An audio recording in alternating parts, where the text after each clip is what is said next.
வணக்கம். என் பெயர் டாக்டர் புரு தவன் மற்றும் இன்று இந்த வீடியோவில் நீங்கள் அனைவரும் எவ்வாறு நமது உடல் செயல்படுகிறது என்பதை பற்றி அறிய போகிறீர்கள்.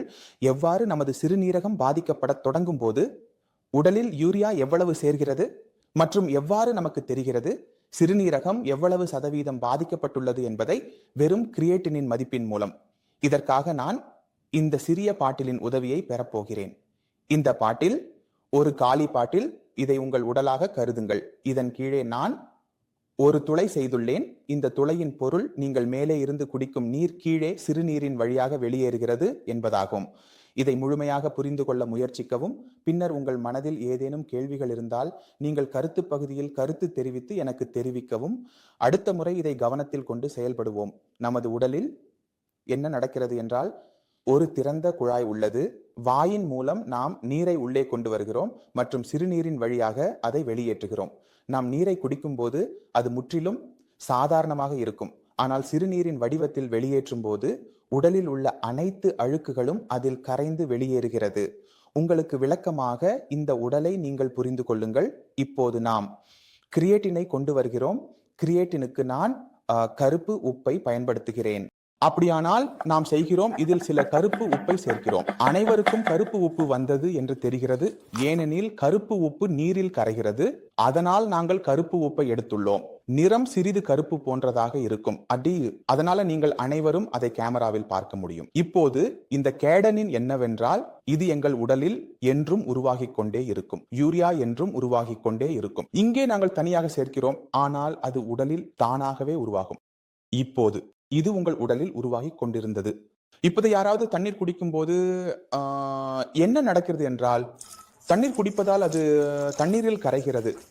ஓகே, இப்போது நீங்கள் பார்க்கிறீர்கள், மேலிருந்து தண்ணீர் என்ன கீழே செல்கிறது. அதனால் இந்த தண்ணீரில் இந்த உப்பு கரைந்துவிடும். மேலும் அது தண்ணீருடன் வெளியேறி கொண்டே இருக்கும். இதே போல எங்கள் உடல் சுத்தமாகிக் கொண்டே இருக்கும். இந்த செயல்முறை எங்கள் உடலில் தொடர்ந்து 24 மணி நேரமும் 125 நாட்களும் நடைபெறுகிறது.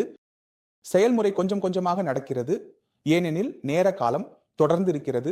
இதனால் எங்கள் உடல் எப்போதும் அதிகரிக்க முடியாது. பாருங்கள், முழுவதும் கரைந்து விட்டது மற்றும் அது வெளியேறிக்கொண்டே இருக்கிறது. எனவே கொஞ்சம் காத்திருக்கிறோம். நீங்கள் பார்த்திருப்பீர்கள், தண்ணீர் கிட்டத்தட்ட வெளியேறிவிட்டது. நாங்கள் பாட்டிலில் சேர்த்த கருப்பு உப்பு முடிந்துவிட்டது. ஏனெனில் அது கரைந்து தண்ணீருடன் வெளியேறிவிட்டது. அம்பினா இந்த சாதாரண செயல்முறை ஒவ்வொருவரின் உடலிலும் நடக்கிறது. ஆனால் இந்த செயல்முறை கெட்டு போனால் உடலில் உள்ள யூரியா சேர தொடங்கும். அதை நாங்கள் இன்னொரு உதாரணத்துடன் மீண்டும் புரிந்து கொள்ள முயற்சிக்கிறோம். அதே பாட்டிலில் மீண்டும் கருப்பு உப்பை சேர்க்கிறோம். இதனை நீங்கள் கெட்னின் அல்லது யூரியா என்று கூறலாம். எங்கள் உடலில் உருவாகும் அனைத்து கழிவுப் பொருட்களும் இதையே நாங்கள் வெளியேற்ற வேண்டும்.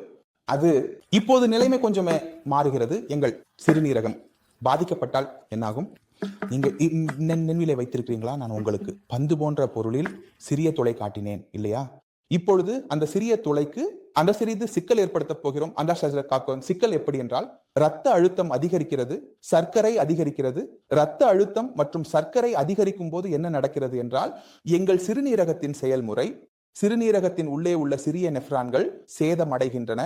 அதை சேதப்படுத்தியதை காட்டுவதற்காக அதில் சிறிது மண் சேர்க்க போகிறோம். சிறிது மண் நம்ம அதில் சேர்க்கலாம். சுகரிஸ்ட். இப்போது இந்த பாட்டிலின் துளையில் எவ்வளவு சதவீத தடுப்பு உள்ளது, அதை பொறுத்து எவ்வளவு எங்கள் உடலில் சேர்க்கப்படும் என்பதை தீர்மானிக்கிறது. சரி, உங்கள் உடலில் எவ்வளவு கிரியேட்டினின் குவிந்துள்ளது, அதனால் எவ்வளவு சதவீதம் சேதம் ஏற்பட்டுள்ளது என்பதை எவ்வாறு கண்டறியலாம் என்பதை நாங்கள் புரிந்து கொள்ள முயற்சிக்கிறோம். ஏனெனில் எங்கள் உடலில் கிரியேட்டினின் எப்போதும் உருவாகி கொண்டே இருக்கிறது. எனவே அவரது நிலை அதிகரித்துக் கொண்டிருந்தால், அப்படியானால் நான் சொல்றேன், இங்கே ஏதோ தவறு இருக்குது இல்லையா? அப்படியானால் நாம் என்ன பண்ணுகிறோம்? நாம் கிரியேட்டினின் அதிகரிக்கும் அளவின் மூலம் எங்கள் இந்த துளை எவ்வளவு மூடப்பட்டுள்ளது என்பதை மதிப்பீடு செய்கிறோம். இதனால் எங்கள் சிறுநீரகம் எவ்வளவு சேதமடைந்துள்ளது, எவ்வளவு சதவீதம் சேதமடைந்துள்ளது என்பதை அறியலாம். நீங்கள் வீட்டில் பார்த்திருந்தால், உங்கள் வீட்டில் இருக்கும் வாஷ் பேஷன் அல்லது சிங்கிள் நீர் இப்படியே தேங்க தொடங்கும். இது உங்களுக்கு உங்கள் சிங்கிள் அல்லது வாஷ் பேஷனில் ஏதோ ஒரு வகை குப்பை சிக்கி இருக்கிறது என்பதை தெரிவிக்கிறது. அதே நிலை உடலிலும் நடக்கிறது. நாம் உடலின் உள்ளே எப்படி பார்க்கிறோம்? மருத்துவ பரிசோதனைகளின் மற்றும் கிட்டினன் நியூரியாவின் உதவியுடன் இதை நாம் KFT என்றும் அழைக்கிறோம். சிறுநீரகம் எவ்வளவு அதிகரித்துள்ளது, உங்கள் சிறுநீரகம் எவ்வளவு சதவீதம் சேதமடைந்துள்ளது என்பதை நாங்கள் அறிய முடியும். ஒருவருக்கு சிறுநீரக செயலிழப்பு இருந்தால் சிறுநீர் ஓட்டத்தில் எந்த பிரச்சனையும் இல்லை. கிரியேட்டினின் அளவு சாதாரணம். சிறுநீரில் புரதம் வெளியேறுகிறது. உங்கள் உடலில் சேரும் கிரியேட்டினின் மற்றும் யூரியாவின் அளவு சிறுநீரகம் எவ்வளவு சதவீதம் வேலை செய்கிறது என்பதை பற்றிய ஒரு யோசனையை நமக்கு தருகிறது. கெட்னின் அளவு சாதாரணமாக இருந்தால் எந்த அறிகுறிகளும் இல்லை. சிறுநீரில் மட்டும் புரதம் இருந்தால் அதை சிறுநீரக செயலிழப்பு நிலை 1 என்று கூறப்படுகிறது. இங்க GFR மதிப்பு 90 மேல் இருக்கும். சரி, 90 மேல் 100 எந்த வித்தியாசமும் இல்லை. உங்கள் GFR சாதாரணமாக இருக்கும், ஆனால் உங்கள் புரதம் வெளியேறி கொண்டிருக்கும். அதுக்கப்புறம் பாப்பா நிலை 2 நோக்கி செல்கிறோம். நிலை 2 என்ன நடக்கிறது அப்படின்னா, சிறுநீரகம் வளரும் போது GFR மதிப்பு ஒன்று இருக்கும். அது எப்போதும் FT அறிக்கையிலும் குறிப்பிடப்படும். அதன் அடிப்படையில் அந்த நோயாளி எந்த நிலை இந்த சிறுநீரக செயலிழப்பு என்று தீர்மானிக்கப்படுகிறது. ஆகவே நாம் நிலை 2 நோக்கி சென்றால் நமது GFR குறைந்து விடும். அது எவ்வளவு குறையும் என்றால் அது 90 மற்றும் 60 இடையே. 90-60 கண்டு ஆம், சிறுநீரகத்துடன் ஏதோ தவறாக நடக்கிறது. இதே போல நமது சிறுநீரக நிலை மேலும் மோசமாகும் போது நாம் நிலை 3க்கு சென்றால் நமது GFR 30 மற்றும் 60 இடையே செல்கிறது. நமக்கு சிறுநீரகத்துடன் ஏதோ தவறாக நடக்கிறது என்பதை அறிய முடிகிறது. இதே போல நிலை 4ல் அது 30 மற்றும் 15 இடையே வருகிறது. மேலும் அது 15. கீழே சென்றால் அந்த நிலையை நிலை 5 அல்லது இறுதி நிலை சிறுநீரக நோய் என்று அழைக்கப்படுகிறது. அங்கு எந்த ஒரு நோயாளிக்கும் டயாலிசிஸ் பரிந்துரைக்கப்படுகிறது. ஏனெனில் உங்கள் சிறுநீரகம் இப்போது மிகவும் பாதிக்கப்பட்டுள்ளது. உங்கள் உடல் தாங்க முடியாது, உயிருடன் இருக்க முடியாது. அதனால நீங்கள் இப்போது சென்று செய்ய வேண்டியது அவசியம். அதுதான் டயாலிசிஸ். இப்போது டயாலிசிஸ் என்ன செய்கிறது என்றால், டயாலிசிஸ் உடலுக்கு வெளியே வடிகட்டலை செய்கிறது. சில நோயாளிகள் நினைக்கிறார்கள், நாங்கள் டயாலிசிஸ் செய்தால் எங்கள் சிறுநீரகம் சரியாகிவிடும், எங்கள் கிரியேட்டினின் மீண்டும் அதிகரிக்காது. அப்படி இல்லை. நீங்கள் தொடர்ந்து டயாலிசிஸ் செய்ய வேண்டியிருக்கும்.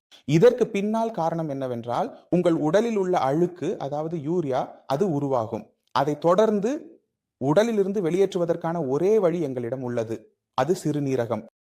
நமது சிறுநீரகம் முழுமையாக செயலிழக்கும் போது நாங்கள் டயாலிசிஸை நம்ப வேண்டியிருக்கும். நீங்கள் உங்கள் சிறுநீரகத்தை பராமரித்து சிறுநீரகத்தை நன்றாக வைத்துக் கொண்டால், சிறுநீரகம் பார்த்து கொண்டால் இந்த பிரச்சனை இருக்காது. கேள்வி, சிறுநீரகம் ஏன் பாதிக்கப்படுகிறது? எனவே சிறுநீரகம் தானாகவே சேதமடைவதில்லை. ஏதாவது ஒரு காரணம் கண்டிப்பாக இருக்கும். அந்த காரணம் உங்கள் உயர் இரத்த அழுத்தம், உங்களுக்கு அதிக சர்க்கரை நிலை இருக்கலாம், அல்லது உங்களுக்கு குடும்ப நோய் இருக்கலாம். எனவே ஏதாவது ஒரு காரணம் கண்டிப்பாக இருக்கும். இப்போது நோயாளிகள் செய்யும் மிகப்பெரிய தவறு என்னவென்றால், அவர்கள் சிறுநீரகத்தை கவனிக்கவில்லை. அவர்கள் சிறுநீரகத்தை கவனித்தால் கிட்டின் தானாகவே எதுவும் இல்லை, அது உருவாகும் கழிவு பொருள். நீங்கள் அதை குறைக்க விரும்பினால் உங்கள் வடிகட்டல் செயல்முறையில் வேலை செய்ய வேண்டும். அந்த வடிகட்டல் செயல்முறையை யார் செய்கிறார்கள்? சிறுநீரகம். எனவே நமக்கு சிறுநீரகத்தை கவனிக்க வேண்டும். எனவே நாங்கள் புரிந்து கொள்ள வேண்டும் ஏன் சிறுநீரகம் எவ்வளவு வேலை செய்கிறது என்பதை முதலில் பராமரிக்க வேண்டும். கிட்டன லெவல் 4 என்றால் 4 என்ற அளவில் நாங்கள் இதை ஏற்கிறோம். சிறுநீரகம் 60% வேலை செய்யவில்லை. இப்போது நோயாளி மருத்துவரிடம் வரும்போது முதன்மை அந்த நிலை 4ல் நிலைத்திருக்க வேண்டும், மேல் செல்லக்கூடாது. எனவே சிறுநீரகத்திற்கு பாதிப்பை ஏற்படுத்தும் விஷயத்தை முதலில் நீங்கள் தடுக்க வேண்டும்.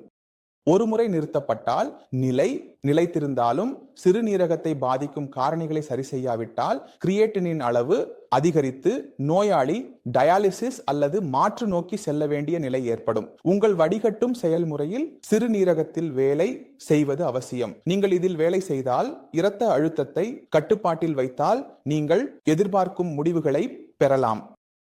நான் விரும்புகிறேன் சில நோயாளிகளின் அறிக்கைகள் மற்றும் அவர்களின் பரிசோதனை முடிவுகளை நீங்கள் பாருங்கள் மற்றும் புரிந்து கொள்ளுங்கள். இந்த சேனலில் பல உள்ளன. சில அறிக்கைகளை இங்கே விட்டு செல்கிறேன்.